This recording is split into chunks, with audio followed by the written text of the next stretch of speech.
لیکن پھر بھی کئی دفعہ یہ ہوتا ہے نا کہ سامنے سے کوئی سوال کرتا ہے تو ہمیں جواب نہیں آتا، کیونکہ میرے ساتھ بھی ایسے ہوا تھا کہ ابھی میں نے نیا جب قرآن پڑھنا شروع کیا اور 110% پتہ ہی ہوتا ہے، حدیث کی بات ہوتی ہے، اسلام کی بات ہوتی ہے، تو ہم لوگ تو جان بھی لگانے کو تیار ہو جاتے ہیں، لیکن کئی دفعہ ہوتا ہے کہ ہمیں ان کی جواب، جیسے ان کا جواب نہیں سمجھ آتی کہ کیا دے. تو میں کسی جگہ پہ بیٹھی ہوئی تھی اور ایسا بھی نہیں تھا کہ کوئی وہاں پہ کوئی جو مجھ سے سوال کر رہے تھے کوئی جاہل تھے، پڑھی لکھی عورتیں تھی. تو میں نے کہا کیونکہ نیا پڑھے تھے نا، تو ہر جگہ بیٹھ کے ویسے ہی دل چاہتا ہے وہی بات کرے. تو ایسے قرآن کی تو سمجھ آ ہی نہیں سکتی نا جب تک ہم حدیث کو نہ سمجھے، کیونکہ اس کا شان نزول کیا تھا، اس وقت کیا سچویشن ہو رہی تھی، اور اس طرح سے میں بات کر رہی تھی. اور انہوں نے اتنے آرام سے یہ بات کر دی کہ نو آئی ڈونٹ بلیو اٹ، کیونکہ حدیث تو اتنے 200-250 سال کے بعد لکھی گئی.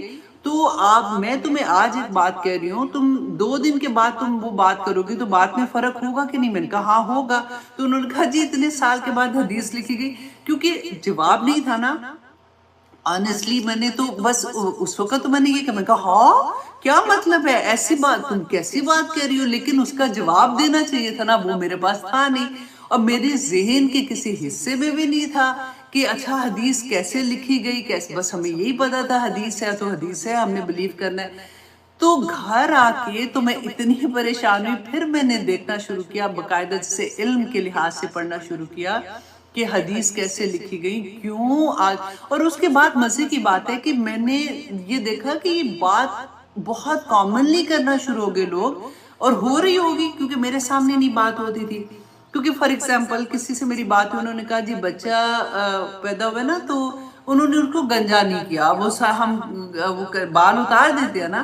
تو میں نے کہا کہ وہ کیوں نہیں کیا، ہم تو شروع سے دیکھ رہے ہیں نا. تو انہوں نے کہا یہ تو سنت ہے نا، تو فرض نہیں ہے، تو اس اوکے. میں نے کہا ہے مطلب سنت اتنی ہلکی لے لی کہ بس سنت ہے تو نہیں کیا تو کوئی بات نہیں. تو there is a lot of things، اس طرح کی بہت سی چیزیں ہوں گی.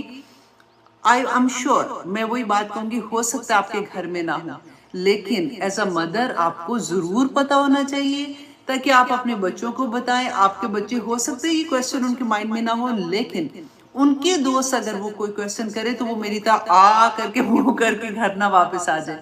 اور یہ بات ہمیں ہر ایک کے ساتھ کرنی چاہیے. انشاءاللہ آج کے لیکچر میں بہت ڈیٹیل میں اس کے بارے میں بات کریں گے. سب سے پہلے حدیث سے شروع کرتے ہیں کہ اطیع اللہ و اطیع رسول کی ہی بات کر رہے تھے کہ اللہ سبحانہ تعالیٰ نے فرمایا سورۃ الاعراف کی آیت نمبر 205 میں کہ اپنے رب کو صبح شام اپنے جی میں یاد کرو. دیکھیں اکثر یہ ہوتا ہے نا، ہم سوچتے ہیں کہ نمازیں تو پڑھ لی ہیں اور نمازوں کے بعد تسبیحات جو ہیں وہ پڑھ لی ہوں، پھر اس کے بعد ہم گھر کے کاموں میں یا جاب پہ یا جہاں پہ بھی ہم بزی ہو جاتے ہیں.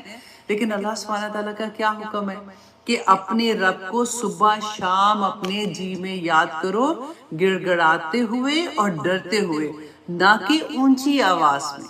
یہاں سے مجھے اکثر میں یہ بات کہتی ہوں کہ جو لوگ بڑی بڑی زور زور سے دعائیں کرتے ہیں، تو اللہ سبحانہ تعالیٰ کا تو یہ حکم ہی نہیں ہے نا کہ جب بھی اللہ سے بات کرتے ہیں تو وہ جو فیلنگ ہوتی ہیں جب مانگنے والے کے جس کے پاس سامنے آپ نے اپنی حاجت پیش کرنی ہے، اس کا طریقہ اللہ سبحانہ تعالیٰ بتا رہے ہیں کہ نہ کہ اونچی آواز میں.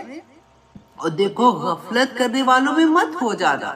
اور پھر سورۃ غافر کی آیت نمبر 55 میں اللہ سبحانہ تعالیٰ نے فرمایا کہ صبح شام اپنے رب کی حمد کے ساتھ اس کی تسبیح بیان کرتے رہو. تو اللہ سبحانہ تعالیٰ سے دعا کرتے ہیں کہ اللہ سبحانہ تعالیٰ ہمیں ہمیشہ اپنا ذکر کرنے والا بنا دے.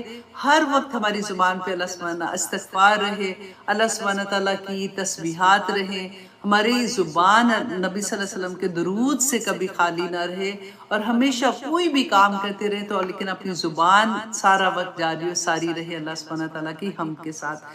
آمین ثم آمین. اچھا اب یہاں سے ایک حدیث میں آپ کے سامنے لاتی ہوں، کیونکہ صبح شام کی دعائیں ہیں وہ آپ کو ہر جگہ پہ مل جائیں گی. حضرت ابو ہریرہ رضی اللہ عنہ روایت کرتے ہیں، یہ ابو داود کی حدیث ہے 5068، اور حضرت ابو ہریرہ روایت کرتے ہیں کہ رسول اللہ صلی اللہ علیہ وسلم جب صبح کہتے تو یہ دعا فرماتے، اللہم بکا اصبحنا، کہ اللہ تیری ہی قدرت سے ہم نے صبح کی، وابکا امسینا، اور تیری ہی قدرت سے ہم نے رات کی، وابکا نحیا، اور تیری ہی قدرت سے ہم جی رہے ہیں،